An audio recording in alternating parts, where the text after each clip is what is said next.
Hey everybody, it's Erik with District 82 Pinball. We just had a giant tournament over the weekend, the Triple Flip Open. And normally I'll do a video showing all the issues, and I'll still do that video. But this is one that comes up that I wanted to specifically show you before I fixed it, what the issue is. So during the tournament, one of the players said, hey, he shot the lock. It had all three locked, or it had a ball in the lock here, and then he shot one into the lock there, and then the game stopped and didn't kick it out.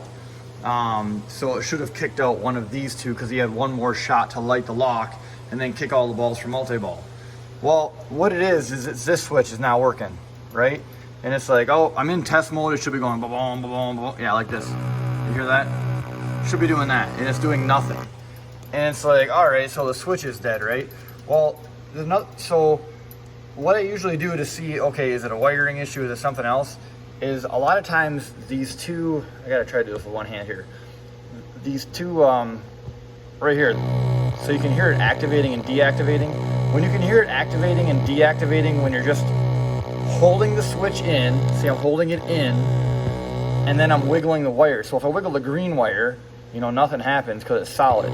I wiggle this blue one and it's bad. So it's either, you know, the actual crimp in here itself, which it usually is not. Usually it's the switch itself, the prong that comes off is busted internally inside the switch, and the only fix is to replace that switch. So that's what I'm gonna do, and that'll fix that one. Okay, I replaced the switch and it didn't work. So I was like, well, I guess maybe it is the connector. And so what I did to confirm it is I just took just a piece of bare wire and took off the two ends and just stuck them in the two ends, and yeah, then it worked. So yeah, most of the time it's a switch, but this time it actually was the end. So all I did is I cut it off, and then I'm just gonna solder it directly on. So I guess one of those times where you shotgun it and you make a mistake and it's like, well, I replaced the switch anyway. But yeah, you touch them together and now it works. Whereas when I had it on there, it did not.